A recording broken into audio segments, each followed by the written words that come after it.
যে নামাজের মধ্যে গেলে সুন্নত খুঁজি, লেনদেন করলে এখানে আর সুন্নত খুঁজি না। লেনদেন করলেও সুন্নত খুঁজতে হবে। যত অর্থনৈতিক লেনদেন করবেন এখানেও রাসূলের কি সুন্নত আছে। সামাজিক যত কাজ করবেন এখানেও রাসূলের সুন্নত আছে। রাজনীতি করবেন এখানেও রাসূলের সুন্নত আছে। অর্থাৎ আপনার জীবনের কোনো দিক আল্লাহ রাসূলের সুন্নতের বাহিরে রাখার সুযোগ নাই।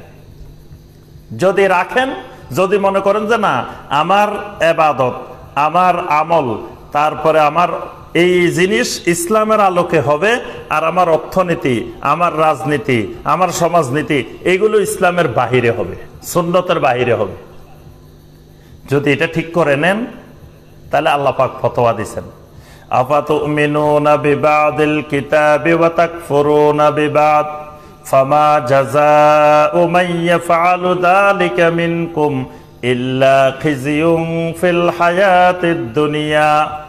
আল্লাহ রাব্বুল আলামিন বলেন, কেউ যদি মনে করে আল্লাহর কিতাবের কিছু অংশ মানবো, কিছু অংশ মানবো না, কিছু অংশ রাসূলের সুন্নতের তরিকায় রাখবো, কিছু অংশ সুন্নতের বাহিরে রাখবো, আল্লাহ রাব্বুল আলামিন এটাকে কুফরি হিসাবে ফতোয়া দিয়েছেন। এটা কুফরি, সে কাফের হয়ে যাবে, তার ঈমান নাই, এটা কুফরি।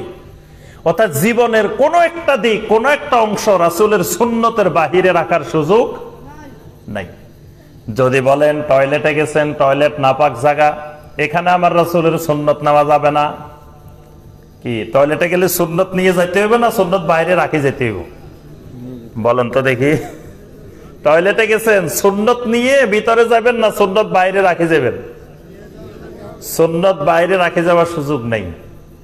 টয়লেটের ভিতরে গেছেন, সুন্নত আপনাকে নির্দেশনা দিবে, আপনি দাঁড়ায় দাঁড়ায় টয়লেট করবেন না বসে বসে করবেন, এখানে সুন্নত আপনাকে গাইডলাইন দিবে।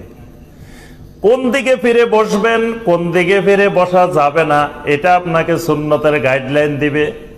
টয়লেট শেষ হওয়ার পরে ডান হাতে পরিষ্কার করবেন না বাম হাতে পরিষ্কার করবেন, সুন্নত আপনাকে নির্দেশনা দিবে।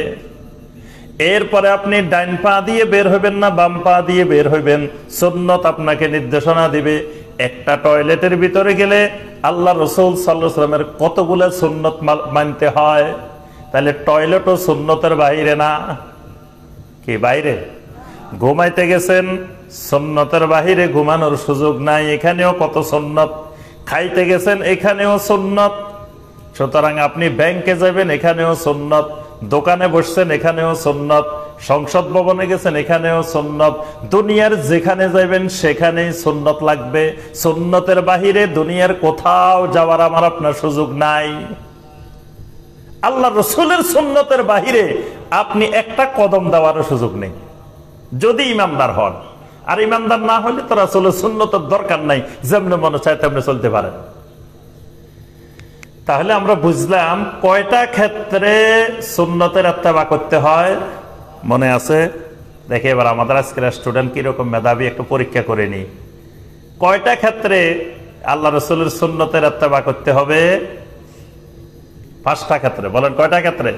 5টা ক্ষেত্রে। একটা হলো ফি তাওহীদিহি ওয়া ঈমানিহি, ঈমানের ক্ষেত্রে, তাওহীদের ক্ষেত্রে।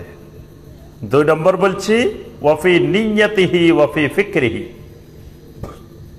নিয়ত এবং ফিকিরের ক্ষেত্রে। 3 নম্বর আকওয়ালে হাসানা, আল্লাহ রাসূলের সকল কথা। 4 নম্বর ওয়া ফি আমালিহি সালিহা, আল্লাহ রাসূলের সকল আমলে সালেহ। 5 নম্বর ওয়া ফি আখলাকিহিল কারীমা, আল্লাহ রাসূলের চরিত্রের আখলাকের অনুসরণ করা লাগবে। এটার নাম সুন্নতের ইত্তেবা। এটার নাম কি? কথা কয় না, মানে বুঝেন নাই, বুঝতে পারছেন? এই 5 দিকে যদি আপনি রাসূলের সুন্নত মানেন তাহলে আপনি সুন্নতের ইত্তেবা করলেন। এবার আসেন, সুন্নত মানতে হলে সুন্নতের ইত্তেবা, যে জিনিসটাকে ইত্তেবা বলে, ইত্তেবা করতে হলে 6টা জিনিস খেয়াল রাখতে হবে। কয়টা জিনিস? এই 6টার আলোকে আমলটা হইলে এটা সুন্নত, এটার মধ্যে গন্ডগোল হইলে এটা বেদাত হয়ে যাবে। অনেকে বেদাত বুঝে না, বেদাতটা সহজ বুঝাটা, কিন্তু সূত্র জানা না, এই জন্য বুঝে না। আর আমাদেরকে খালি ফোন করে করে জিজ্ঞেস করে এটা সুন্নত না বেদাত। আমাদেরকে জিজ্ঞাসা করা লাগবে না, আপনি ঘরে বসে অঙ্ক করে ফেলবেন, খালি সূত্রগুলো মুখস্থ করে রাখবেন। এই কারণে আল্লাহ পাক বলছেন সূরা আল আনফালের 29 নম্বর আয়াতে, ইয়া আইয়ুহাল্লাযীনা আমানু ইন তাত্তাকুল্লাহা ইয়াজআল লাকুম ফুরকানা। ও ঈমানদাররা, যদি আল্লাহ রাব্বুল আলামিনকে ভয় করো, তাকওয়ার ভিত্তিতে জীবন চালাও, তাহলে আল্লাহ রাব্বুল আলামিন তোমাদেরকে ফুরকান দান করবেন। ফুরকান, ফুরকান আল্লাহ প্রদত্ত এক বড় নিয়ামত। এটা আল্লাহ যারে দিবেন, এই লোকের বড় জ্ঞান লাগবে না, বড় মুফতি লাগবে না, বড় মুহাদ্দিস হওয়া লাগবে না।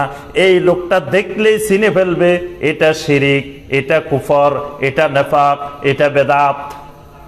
দেখবেন অনেক সময় সাধারণ লোক চিনে ফেলছে এটা বেদাত, কিন্তু অনেক বড় মুফতি সাহেবও চিনতে পারেনি। এটার কারণ কি? আল্লাহ পাক ওই মুফতি সাহেবের এলেম দিছে, কিন্তু ফুরকান দেন নাই। এই লোকের কাছে হয়তো এলেম দেন নাই আল্লাহ পাক, কিন্তু তাকে আল্লাহ নিয়ামত দিয়ে দিয়েছেন ফুরকান। তো এই ফুরকান পাইলে আপনি ঘরে বসে বসে ঠিক করে ফেলতে পারবেন কোনটা সুন্নত কোনটা বেদাত। কয়টা জিনিস বলছি? 6টা। ভালো করে মনে রাখবেন। 1 নম্বর হলো কারণ, সবব। 1 নম্বর কি? কারণ। কারণ বুঝেন তো? হ্যাঁ, কারণ বুঝেন না মানে এটা কেন হয়েছে, কি কারণে হয়েছে আমরা বলি না, কারণটা মনে রাখতে হবে। কারণ আপনি যেই ইবাদতটা করলেন